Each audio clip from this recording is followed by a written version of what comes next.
you have seen for yourself, you believe.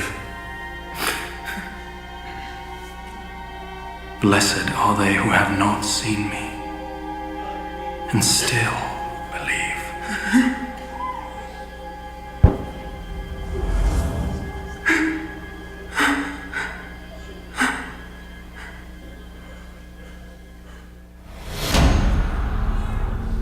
Experiência antes de explicação, sentido de pertencer antes de crer, imaginação antes de palavras.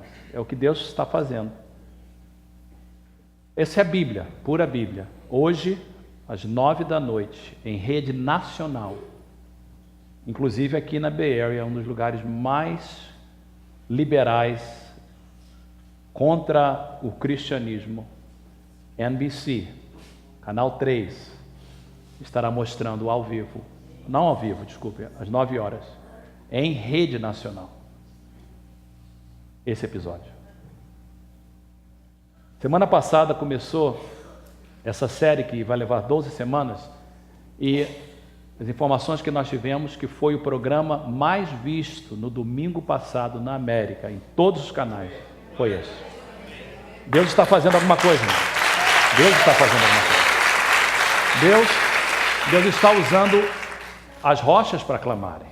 Deus está usando Hollywood para pregar o Evangelho. E a gente continua no assunto que a gente começou nos últimos meses, que nós temos que levar esse Evangelho lá fora. E esse é uma tremenda forma. Encoraje os seus amigos. Você tem gente, patrão, pessoas que você conhece que talvez nunca viria na igreja, mas vai ouvir. Já convidamos 3 pessoas específicas para assistir. Uma delas, o nosso vizinho, nós tivemos uma oportunidade tremenda na segunda-feira. Ele esteve lá em casa à noite para falar de um outro assunto, entrou, e por causa desse programa, nós pudemos gastar uns 20, 30 minutos falando com ele a respeito do Senhor Jesus. A alma dele está sendo despertada, e pessoas vão vir ao caminho do Senhor. Nós fizemos um trabalho de base, mas nós temos que continuar. Nós precisamos encher esses bancos vazios, mas mais importante, a gente tem que esvaziar o inferno para popular o céu. Então nós precisamos disso. Eu queria apresentar para vocês 10 pessoas que eu e pastor Max estamos trabalhando com elas por um tempo. Eu tive uma reunião, eu, Tereza e Max, durante várias sextas-feiras. Onde vocês estão? Quero que vocês, não sei se os 10 estão presentes, eu quero que vocês venham aqui à frente, por favor. Porque nós trabalhamos com eles várias sextas-feiras e eles são o plano piloto aqui. Essa semana eu queria que você estivesse orando com eles. Fica aqui na frente, por favor. Essa semana eles vão estar orando durante toda a semana para Deus dar estratégias para eles. Nós treinamos a eles para começar grupos de conexão, diferente dos grupos de conexão que nós temos dentro da igreja. O da igreja a gente conecta com o objetivo da gente poder estar conectado como igreja. E a maior parte da igreja está conectada. É um grupo de pessoas que só vem no domingo, não está conectado com nada ainda. E nós oramos que você possa conectar, a gente vai trabalhar com você para isso. Mas esse grupo, eles estão começando, é diferente. São grupos de conexão que vão começar com um único objetivo de ganhar almas para o Senhor. O grupo deles não pode ter mais de que 5 membros crentes. Na verdade, o alvo são 3 só, mas o máximo 5 crentes. Todos os outros têm que ser pessoas não crentes. E eles vão estar trabalhando com essas pessoas. Não é um estudo bíblico, o objetivo é que as pessoas possam experimentar Cristo, ter esse sentimento de pertencer, as almas deles sejam despertadas para que eles possam vir ao conhecimento de Jesus. Eu queria que vocês orassem por eles. São grupos que vão começar em várias partes. E se você quiser também começar um grupo assim, para você poder falar de Jesus, ou quiser apoiá-los, fale com a gente, fale comigo, com o pastor Max, a gente quer ajudar vocês. Mas eu queria que a igreja erguesse suas mãos em direção a eles, os pastores que estão presentes, por favor, e coloque as mãos sobre eles nesse momento, impõe as mãos sobre eles, pastores, por favor. E eu queria que toda a igreja orasse comigo em favor deles. Pai querido, em nome de Jesus, nós viemos abençoar, consagrar a cada um desses irmãos e irmãs, para que sejam, Senhor, verdadeiros evangelistas. Que esses grupos de conexão sirvam, Senhor, ó Pai, como uma comunidade para que as pessoas venham ao conhecimento do Senhor Jesus. Eu oro, Senhor, que Tu uses de uma forma tremenda. Abre casas, abre locais, Senhor, para que as pessoas possam ser despertadas, Senhor, e verem o conhecimento do Senhor, se arrependerem, se converterem, serem transformadas. Nós consagramos e abençoamos a vida de vocês, em nome de Jesus. Amém. Deus abençoe vocês. Deus vai usar vocês de uma forma tremenda. Nós aplaudimos a Deus pela vida de cada um de vocês.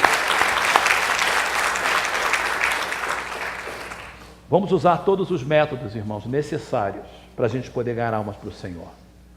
Nós estamos usando essa série como base, porque essa série ela cobre os 10 primeiros capítulos de Atos, e são os eventos após ressurreição. Por isso que é muito bom a gente fazer o que a gente está fazendo. Domingo passado a gente celebrou a ressurreição de Cristo, a Páscoa, e o que acontece depois da ressurreição. Então, todo domingo às 9 da noite, canal 3, aqui na área da Bahia, ou 703, se você tem a televisão HD, você vai assistir, a gente vai falar na igreja. O meu grupo em inglês, o grupo que trabalha em inglês, está se reunindo todas as quartas-feiras. Embora nós liberamos a quarta-feira para vocês fazerem outras coisas, mas se você quiser se unir a nós, é muito bem-vindo. A gente trabalha em cima do episódio passado, da mensagem de hoje, e a gente vai estar usando partes desses vídeos para complementar o que a gente vai falar. Mas cada semana a gente está falando do livro de Atos. Então, abra sua Bíblia, por favor, em Atos capítulo 1, por favor. Atos capítulo 1. Eu não tenho esses versículos projetados, porque eu gostaria que você abrisse a sua Bíblia ou a sua aplicação no telefone, o iPad. Quando você chegar na igreja, a gente está notando que as pessoas estão começando a fazer isso de novo. Desliga o seu telefone, se puder, coloca em modelo avião, para você não ficar recebendo ligação. Tudo pode esperar, queridos. Esse tempo aqui, lembra que a gente falou de reverência, né? Esse tempo aqui é de Deus. Então, desliga, mas se for Deus, Deus vai falar com você direto. Se não for Deus, não é tão importante. Então, desliga o seu telefone, vamos ter reverência na casa do Senhor. A gente está aqui para dar o melhor para Deus. Então, o culto é para Deus, não deixa nada atrapalhar você. Bem, Jesus ressuscita e Jesus aparece aos seus discípulos. Uma deles foi a Tomé, como nós vimos. Vamos começar mais ou menos no verso de número 3. Depois do seu sofrimento, falando da morte e ressurreição de Jesus, Jesus apresentou-se a eles, ou seja, aos seus discípulos, aos seus apóstolos, e deu-lhes muitas provas indiscutíveis de que estava vivo. Essa palavra é importante. Indiscutíveis. Então Jesus não só aparecia para ele, mas Jesus estava dando provas indiscutíveis. Olha, aqui está a prova, eu não sou um fantasma. Jesus comeu com eles, Jesus sentou com eles. Mas não só isso, diz ainda o verso 3, lá no final, apareceu-lhes por um período de 40 dias. Mas não foi só aparecer, não. Ele usou esse tempo para falar com eles acerca do reino de Deus. Durante 40 dias, Jesus aparecia para os discípulos, ensinava a respeito do reino de Deus. Por que o reino de Deus? Porque esse era o assunto da igreja, o reino de Deus estabelecido através da igreja que ia começar. Jesus então gasta esses 40 dias para ensinar a eles a respeito do reino de Deus. Certa ocasião, verso 4, enquanto comia com eles, deu-lhes esta ordem. Diga comigo, ordem. Então, ordem significa que não é uma escolha, não é uma sugestão. Jesus não deu uma sugestão, Jesus deu-lhes o que? Esta ordem. Qual foi a ordem? Não saiam de Jerusalém, mas esperem pela promessa de meu Pai, da qual lhes falei. Então, a promessa que Jesus está falando era uma coisa que ele já tinha falado com eles antes. E a gente sabe disso porque a gente já leu João 14, 15 e 16 sobre o Espírito Santo. Jesus já tinha falado. Jesus falou assim, olha, lembra que eu falei? Agora eu quero que vocês esperem pela promessa. Verso 5. Pois João batizou com água, mas dentro de poucos dias vocês serão batizados com o Espírito Santo. Nessa noite, no episódio de hoje, você vai ver a descida do Espírito Santo às 9 horas, quando você assistir. E a gente vai falar mais sobre isso no domingo que vem. Porque o cumprimento disso se dá no capítulo 2, que é o assunto da semana que vem. Aí eles têm uma discussão rapidinho sobre o reino de Deus, quando vai acontecer. Jesus continua o assunto no verso 8, pula para o verso 8. Mas vocês receberão poder quando o Espírito Santo descer sobre vocês, e vocês serão minhas testemunhas em Jerusalém, toda a Judéia, Samaria, até os confins da terra. Nós vamos bater muito sobre isso. O que significa ser testemunha? Aonde vamos ser testemunha? Então, a gente vai ver isso durante o livro de Atos e aplicar para a nossa vida.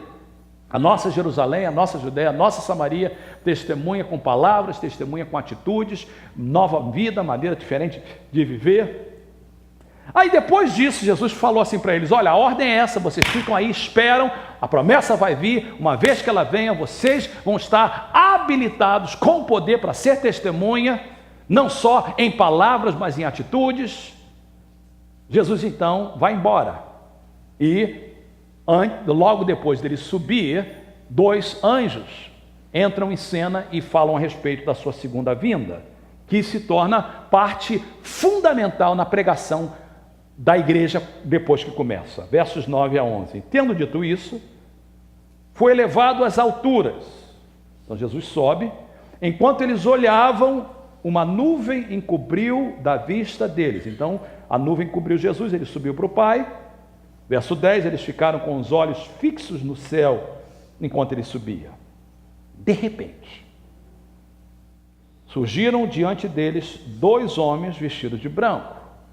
Então 2 homens aparecem de repente diante deles, que lhes disseram: Galileus, por que vocês estão olhando para o céu? Este mesmo Jesus que dentro de vocês foi levado aos céus, voltará da mesma forma como viram subir. Tremenda mensagem a respeito da volta de Jesus.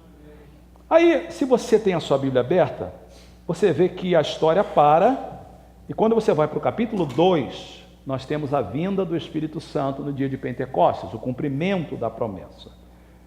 Mas, entre os episódios que nós lemos, a cena que para no verso 11, Jesus sobe, até a descida do Espírito Santo, nós temos um período de mais ou menos 10 dias.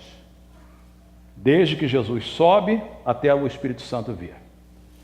Diz o versos 12 em diante que eles voltam para Jerusalém e eles vão então, eles saem desse lugar e sobem para um cenáculo. Nós não sabemos se é o mesmo lugar onde eles participaram da ceia ou não. Tinha que ser um lugar muito grande, porque cabia 120 pessoas pelo menos. E nós temos aí no verso 13 o nome dos discípulos de Jesus. Note que aqui eles não são chamados mais discípulos, agora eles são chamados de apóstolos, porque o discípulo é aquele que aprende, agora eles já se formaram, vão pregar o evangelho, são apóstolos, enviados. Nós temos o nome deles no verso 13. No verso 14 nós temos uma informação que Maria, sua mãe, estava lá. Nós também temos uma informação que havia outras mulheres e que os irmãos de Jesus, nós sabemos de pelo menos 2 deles, Tiago e Judas, que mais tarde escreveram 2 epístolas, também estavam lá, e o grupo aumenta, mais ou menos 120 pessoas, e todo mundo está esperando pela descida do Espírito Santo. Mas aí, Pedro agora, que é o líder, faz uma decisão. Pedro começa a olhar e fala assim: gente, está faltando um. Judas foi embora, Judas traiu Jesus.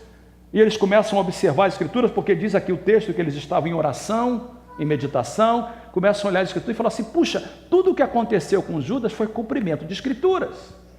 E Pedro até cita as Escrituras, diz assim: olha, a forma que ele morreu cumpriu essa passagem do Velho Testamento, o fato dele ter comprado um campo de sangue cumpriu essa passagem do Velho Testamento. Aí Pedro diz assim: mas tem uma passagem do Velho Testamento que ainda não foi cumprida, porque no Velho Testamento diz que outra pessoa tem que tomar o lugar dele. E Pedro então faz uma decisão: nós temos que cumprir essa escritura, vamos escolher uma outra pessoa para estar no lugar de Judas. Aí eles escolhem 2 pessoas e finalmente eles decidem a forma que eles vão escolher. A Bíblia diz que eles então indicaram 2 nomes, verso 23, José e Matias.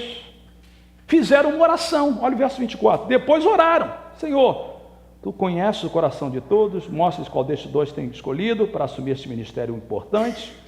Verso 26, tiraram sortes. Sortes, na verdade, só para explicar, era algo comum que eles faziam. Na verdade, vinha do Velho Testamento. Tirar sorte era jogar dados. E isso era porque no Velho Testamento a forma de saber a vontade de Deus era através de Urim e Tumim. E Urim e Tumim eram duas pedras que estavam na veste do sumo sacerdote. E era chamado o éfode, ou o efode, alguns dizem éfode ou efode, a palavra no original é efode, e que na verdade era tipo uma couraçazinha que eles colocavam no sumo sacerdote. Tinham duas pedras, uma chamada Urim e Tumim. E para a pessoa saber a vontade de Deus, era através ou do Urim ou Tumim. Se desse Urim, era assim, se desse Tumim, era não, ou vice-versa. Só que com o passar do tempo, o sumo sacerdote já não tinha mais essas duas pedras. Isso foi na época de Moisés, de Arão. E aí eles começaram então com sortes. E era uma coisa comum. Então o que eles estavam fazendo não era nada estranho. Eles lançaram sortes, jogaram dados. E a sorte cai sobre Matias. E ele foi acrescentado aos 11 apóstolos. Eu estava pensando o que a gente podia cobrir no capítulo 1, que servisse de meditação para nós nessa manhã. E eu pensei em falar sobre Atos 1:8, sobre o testemunho, mas eu pensei, isso aí a gente vai cobrir mais tarde. Eu pensei em falar sobre a volta de Jesus, Atos 1:11, mas eu fiquei intrigado com essa partezinha aqui. E a pergunta é, por que eles fizeram isso? E para dizer a verdade, cada um pensa de forma diferente, mas eu particularmente penso que não foi a melhor decisão que eles fizeram, por várias razões.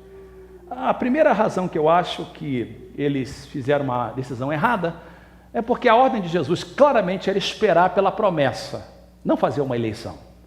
O propósito de Jesus fala assim, espera pela promessa do Espírito Santo. Eu já falei para vocês sobre o Espírito Santo, e um dos aspectos que Jesus tinha ensinado a respeito do Espírito Santo é que o Espírito Santo ia dirigi-los, guiá-los, auxiliá-los. Paracleto estaria do lado deles para ajudá-los em tudo. E a partir do capítulo 2 você vê que o Espírito Santo se torna a pessoa principal, o personagem principal do livro de Atos. Ele que dirige tudo. Então, não era a forma correta de fazer isso. Eles tinham que esperar. A segunda coisa que me chama a atenção é que o chamado para apóstolo nunca é feito pelos homens. É Deus que chama o apóstolo. O homem pode endossar, pode reconhecer, mas a chamada para o ministério é sempre feita por Deus. Terceira coisa que me chama a atenção é que eles queriam que a profecia fosse cumprida, mas o cumprimento de profecia não depende de nós, o cumprimento de profecia depende de Deus.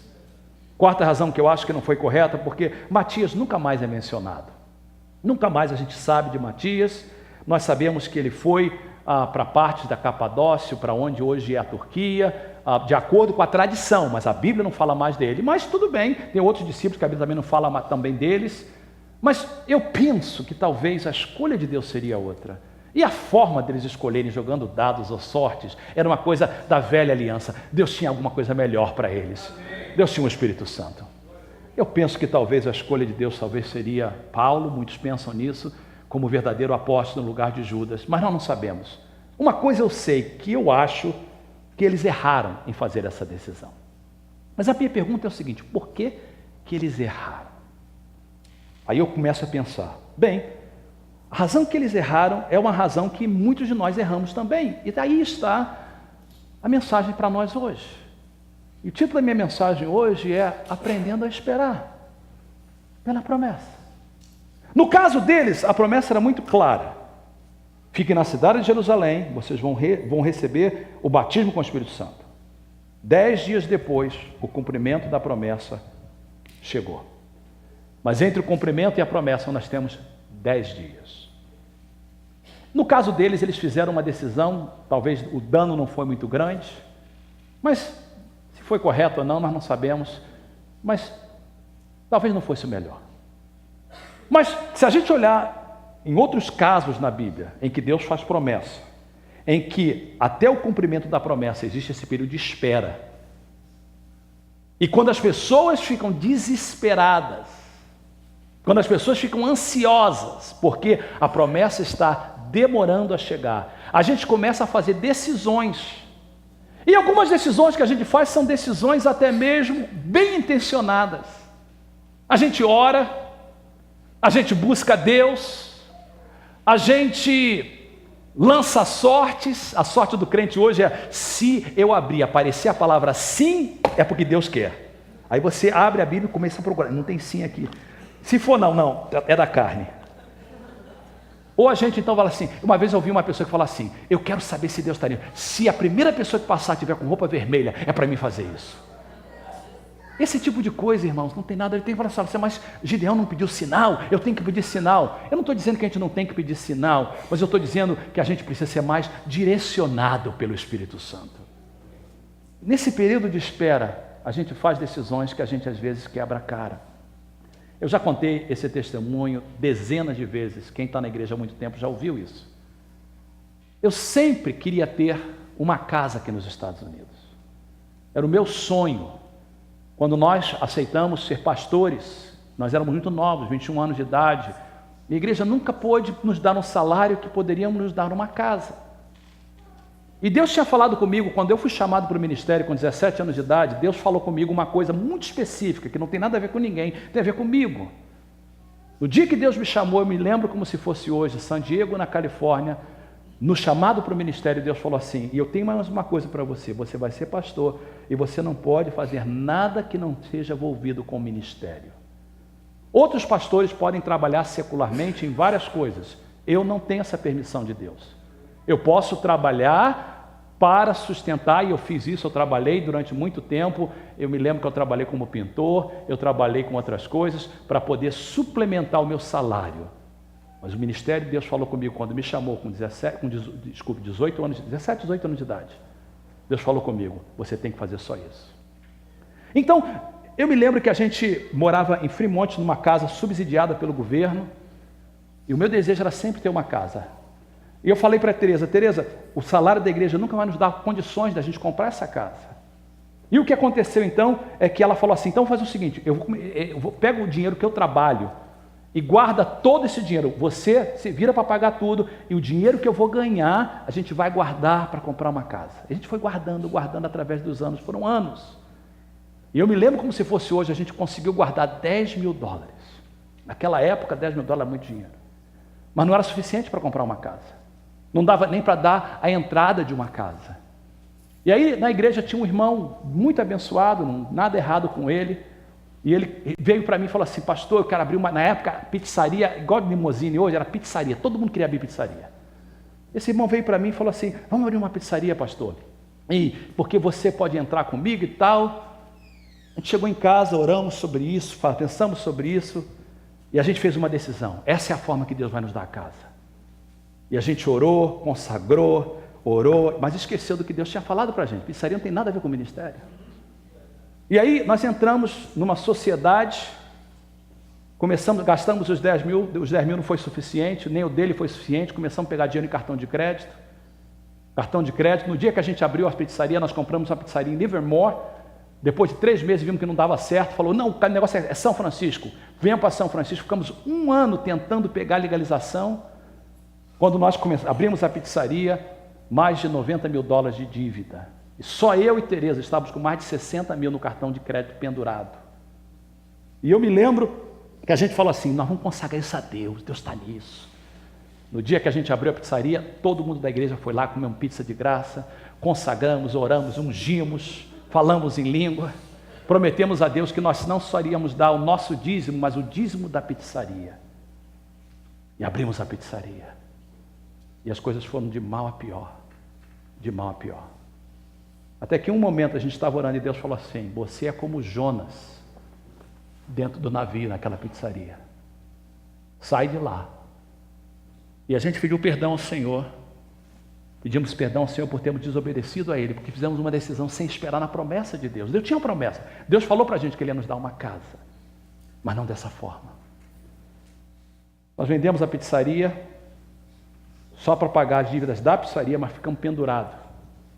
E foi pura misericórdia de Deus. Já contei o testemunho, não tem tempo agora. Foi através de uma viagem que eu fazia através da Donep, que Deus me deu, na época, uma rádio em Goiânia, quando eu não conhecia ninguém em Goiânia.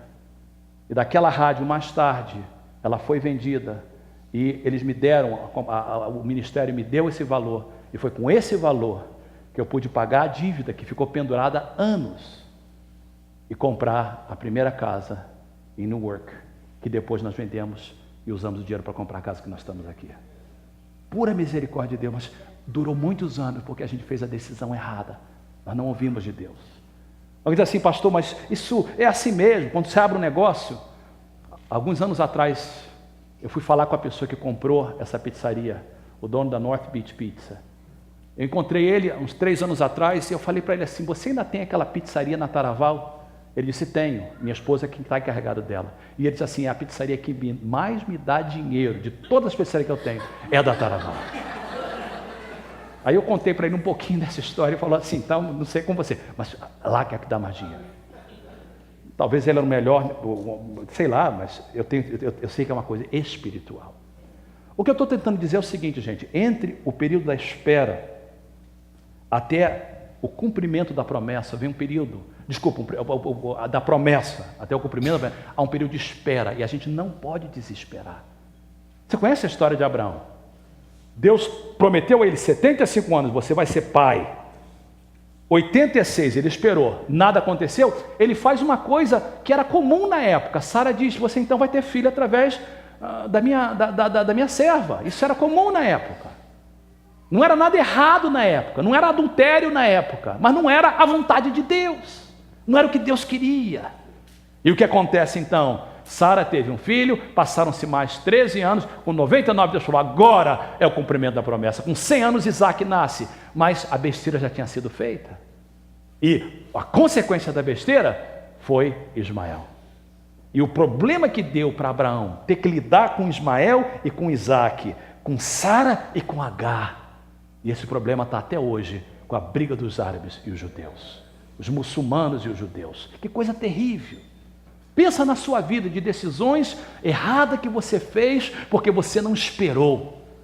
Eu ouvi o seu testemunho, William, foi maravilhoso. Deus teve tanta misericórdia de você. Mas enquanto você falava, eu falava assim, não faça essa besteira de novo. Deus te abençoou uma vez, mas eu entendo o que aconteceu com você, porque a gente faz isso. A gente fica desesperado. Esse período de espera da venda de São José, quantas vezes eu fiquei desesperado, quantas vezes eu fiquei ansioso. Nós queríamos vender São José, Deus falou que ia vender São José, mas levaram 3 anos desde que a gente estava sério na venda de São José, até que a venda aconteceu. Foram 4 anos no warehouse, esperando por esse templo ser reconstruído e poder voltar aqui. E na sua vida há coisas que você está esperando em Deus, promessas que Deus tem feito para você, coisas que Deus tem falado para você, e você fica desesperado. E você então age antes do tempo. E quando você faz isso, há consequências negativas. Às vezes o dano não é tão grande, mas são danos para você. E pior de tudo, que quando a gente faz decisão errada, geralmente envolve outras pessoas.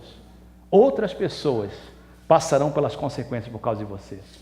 Pastor, o que você está falando? Sei lá, cada um sabe o que está falando. Por exemplo, eu vejo isso demais.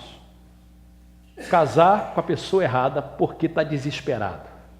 E eu falo para os solteiros, porque para o casado agora, pastor, não era da vontade de Deus, mas agora fica até a morte que separar, não tem jeito. Mas eu não sabia o que está fazendo. Mas fez, agora estaca, fica lá, engole. Essa pessoa para você. Mas é tão triste isso, irmãos. Quantas pessoas eu aconselho? E eu sei que exatamente o problema é que casou ou na hora errada ou com a pessoa errada. E agora tem 2 pessoas envolvidas sentimentalmente, emocionalmente, espiritualmente. Algumas pessoas decidem para o divórcio, algo que Deus odeia, mas até mesmo divorciando, o dano fica. E se tiver criança envolvida nisso, o negócio fica pior. Então você que está solteiro, você que está esperando em Deus para Deus te dar um esposo, pensa bem. Não busque num jugo desigual. Esse negócio de casamento missionário não funciona. Vai para a viagem missionária, mas não casa de forma missionária. O que é casamento missionário? Eu vou casar com essa pessoa, depois ela vai aceitar Jesus. É pior, irmãos, é espinho na carne. E você pode ser poupado disso. Uma compra adiantada, fora de hora. Você quer comprar um carro, mas não ora, não espera em Deus. Deus prometeu, Deus me disse que vai me dar um carro, mas espera em Deus, a hora certa. Depois você fica preso com uma dívida tremenda que você não pode pagar. Na época das casas, o pessoal saía comprando casa. Eu não via pessoal orando sobre isso. Vamos comprar, vamos comprar. Ninguém orava sobre isso. Aí depois, quando perdeu tudo e embolou todo mundo, embolou você, embolou a igreja, porque você não pôde dizimar. Ficou um montão de gente enrolada por causa da sua decisão errada. Aprenda com seus erros. Aprenda com o que você fez errado. E agora vamos aprender a esperar em Deus. Eu queria rapidamente dar 2 observações a respeito da espera. A primeira observação é essa: esperar em Deus é a regra, não a exceção. Quanto mais eu leio a Bíblia, quanto mais eu vivo como crente, eu descubro que a espera em Deus é a regra, não é a exceção. Eu sei que na época de Jesus, Jesus curava e as pessoas eram curadas imediatamente. Eu sei disso. Só teve um caso em que a pessoa foi curada em 2 etapas. No dia de hoje, eu creio que Jesus cura instantaneamente, mas a maioria das curas que eu vejo é progressivamente. Jesus prometeu que vai curar você da sua doença, do seu câncer, da sua diabetes. Não desespera, continua acreditando, vai acontecer. Vai ter espera, mas vai acontecer. Ah, pastor, eu estou desesperado, eu preciso de um companheiro, eu preciso de uma companheira, eu sei disso. Eu sei que tem pessoas aqui na igreja que estão com 40, 45, 50, e essa pessoa fica pensando, eu preciso de um companheiro. Deus tem a pessoa certa para você, eu tenho certeza absoluta. E quando você vê essa pessoa, você vai saber porque Deus está chamando, mas não procura no lugar errado. Se você procura uma pessoa ímpia que não é filha de Deus, é filha de quem? E quem será o seu sogro? Pensa nisso. Pensa nisso. Você não quer ele como seu sogro, quer? Pensa nisso, irmãos. Pensa bem. Eu quero falar para vocês, jovens que estão me ouvindo, pensa bem. Faça uma decisão correta. Porque a espera em Deus é a regra, não é exceção. Deus tinha planejado, Jesus falou, vai vir em poucos dias, mas não falou quantos dias. No caso dele era só 10. Eles podiam esperar um pouquinho mais. Às vezes a gente quer correr, fazer decisão, e Deus está falando, espera. Por quê? Por que Deus geralmente nos deixa esperar até ver o cumprimento da promessa? Porque Deus está trabalhando em nós. Mais importante do que o cumprimento da promessa é o trabalho de Deus na nossa vida. Ah, pastor, mas eu estou esperando tanto tempo para ficar legal. Aí não saiu nada, eu vou fazer isso mesmo, eu vou casar com uma americana, é tudo mentirinha, mas é só uma mentirinha. E estragou o plano de Deus para a sua vida. Porque é uma mentirinha que vai te custar muito. Porque não é o que Deus quer para você. Segunda observação importante, esperar em Deus é confiar.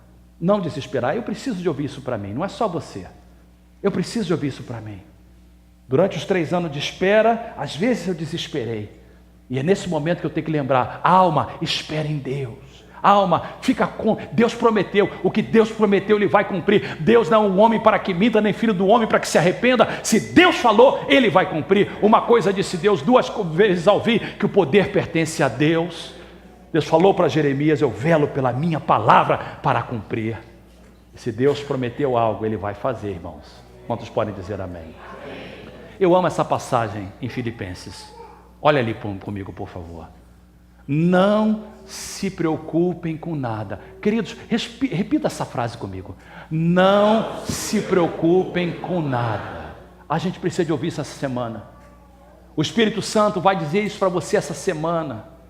Ah, mas eu tenho que pagar o imposto de renda, é dia 15, então eu vou sonegar porque eu não tenho dinheiro. Não se preocupem, fala a verdade, faz um acordo, Deus vai cuidar de você. Mas o aluguel, não se preocupe com nada, faça a vontade, seja dizimista, seja fiel ao Senhor, Deus vai cuidar de você. Mas em todas as coisas, em todas as orações, peçam a Deus o que vocês precisam. Orem sempre com o coração agradecido. E olha o verso 7, o resultado disso é o quê? A paz de Deus, que ninguém consegue entender, guardará o coração e a mente de vocês. Eu amo isso, coração são as emoções, mente é a razão. Guardará o coração e a mente de vocês, pois vocês estão unidos com Cristo Jesus. O Espírito Santo me diz que tem pessoas aqui nessa manhã que estão amargurados, atribulados. Eu quero ministrar a paz de Deus que excede todo entendimento. Há pessoas aqui que estão preocupadas com seus filhos. Isso tem consumido você, você não consegue dormir. Deus está te dizendo, não se preocupe com nada. Eu te dei os teus filhos, eu vou cuidar dos teus filhos. Tem pessoas aqui que estão preocupadas com a situação legal, e você diz, eu não aguento mais, porque lá no Brasil, os meus familiares estão envelhecendo, e Deus está te dizendo, eu te trouxe para cá, eu te prometi, não se preocupe, eu cuido deles e cuido de você, eu ministro a paz no seu coração agora em nome de Jesus. Deus está falando conosco essa manhã, Ele está ministrando paz, mas a gente tem que aprender a confiar nele, a esperar, não desesperar, não fazer decisões erradas.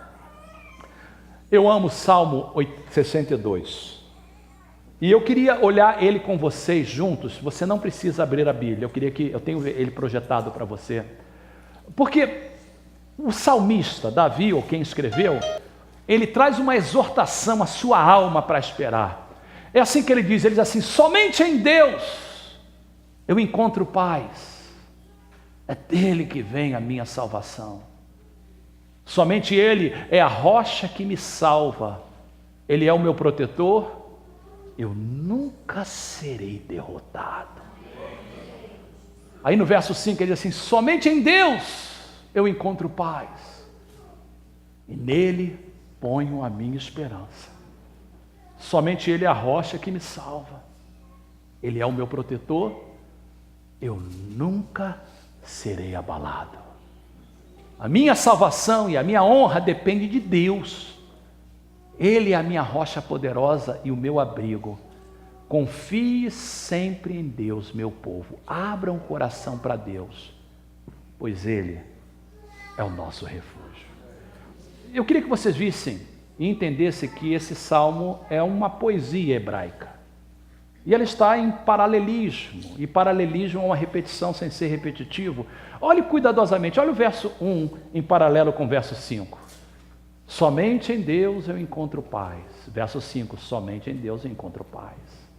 É dele que vem a minha salvação, é nele ponho a minha esperança.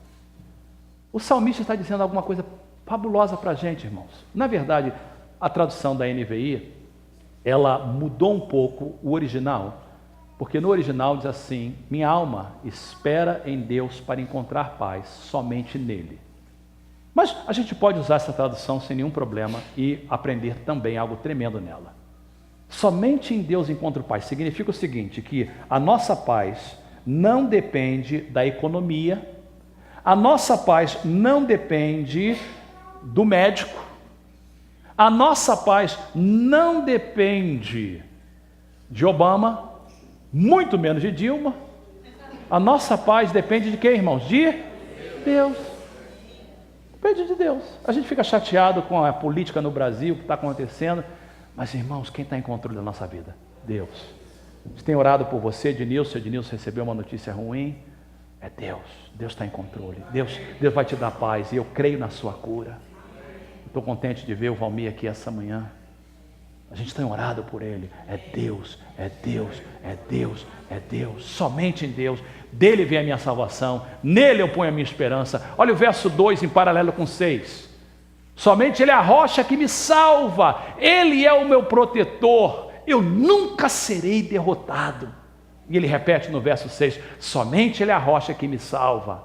Ele é o meu protetor. Eu nunca serei abalado. Economia não vai me abalar. O que o médico fala não vai me abalar. O que eu leio no jornal não vai me abalar. Mas isso só vai acontecer se eu aprender a esperar em Deus. Se eu aprender a dizer, Senhor, eu vou ficar esperando em Ti. Deus tem promessa na sua vida, irmão? Sim ou não? Então, vamos guardar, vamos esperar por ela. Não desespere. Eu amo o que Isaías diz assim. Ele diz assim, você conhece esse versículo? Os que confiam no Senhor recebem sempre novas forças, voam nas alturas como águias, correm e não perdem forças, andam e não se cansam. Na quarta-feira nós vamos falar sobre o episódio de hoje da série AD. No domingo que vem, nós vamos falar sobre a descida do Espírito Santo. E nos próximos domingos nós vamos continuar falando do livro de Atos, da transformação que Deus quer fazer em nossas vidas para que possamos ser veículos de transformação lá fora. Mas primeiro Deus tem que estar trabalhando em nós. Deus tem que trabalhar na igreja. E a palavra de Deus para nós é essa: confia no Senhor. Não desespere. Confia nele. Feche os seus olhos, curva a sua cabeça, por favor.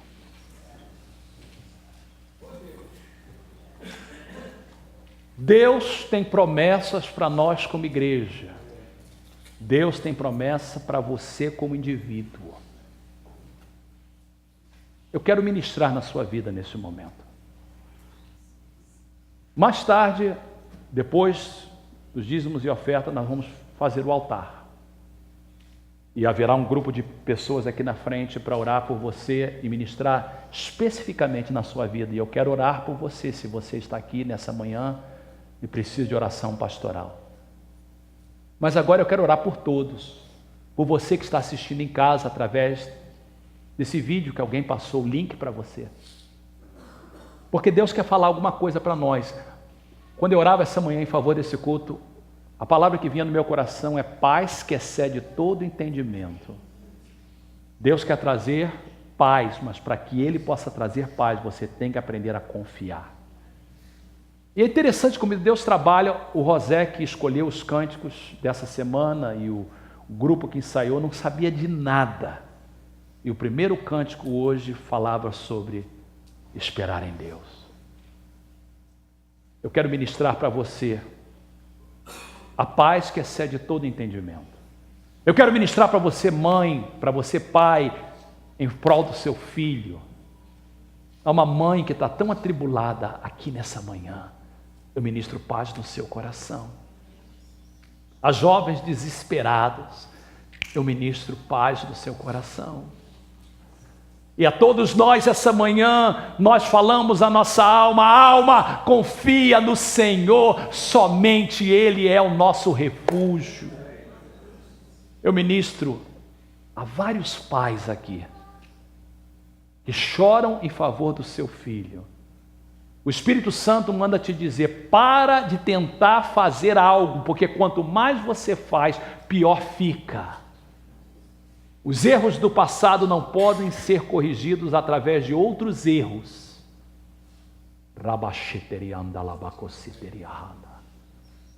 Espírito Santo te diz, confia em mim. De joelhos você vai ter vitória. Traga diariamente o seu filho perante o Pai no seu joelho. Fale menos, faça menos e confie mais, diz o Senhor. Eu ministro aos jovens que estão solteiros e aqueles que não são tão jovens, que também estão sozinhos. Em nome de Jesus, não desespere, não busque no mundo. Se você vai buscar na internet, tenha certeza que é num site cristão. Busque um servo do Senhor, uma serva do Senhor. Mesmo assim não há garantia de felicidade. Quanto mais se for pessoas não crentes. Não busque num jogo desigual. Eu ministro a você que está orando pela sua legalização, não desespere. Eu ministro a você que foi diagnosticado com uma doença. O Senhor está te dizendo, não te prometi eu, não falei eu no teu coração. Confia no Senhor, confia no Senhor, só Ele. Faça do Salmo 62 essa semana a sua oração. Eu ministro neste momento a todos, e alguém assistindo através desse vídeo. Você não está assistindo ao vivo, foi passado um link para você. E Deus está falando contigo nesse momento, e eu ministro a você na sua casa agora. E Deus está te dizendo que a razão que você está tão atribulado é porque você não confia em Deus. Entrega a tua vida para Deus. Faça Jesus o centro da tua vida e você vai ver a diferença que vai acontecer. Sentados mesmo, erga as suas mãos, eu quero orar. Pai querido, em nome de Jesus, eu oro por cada membro desta igreja, por cada atendente, por cada congregado Eu oro pelos que estão presentes, que estão assistindo em casa. Ministra vida, paz. Aumenta o nosso nível de confiança. Ajuda-nos a aprender com os nossos erros passados para não cometê-los novamente. E esperar na direção do Espírito de Deus nas nossas vidas. Eu abençoo a tua vida neste momento. No nome do Senhor Jesus. Amém e amém.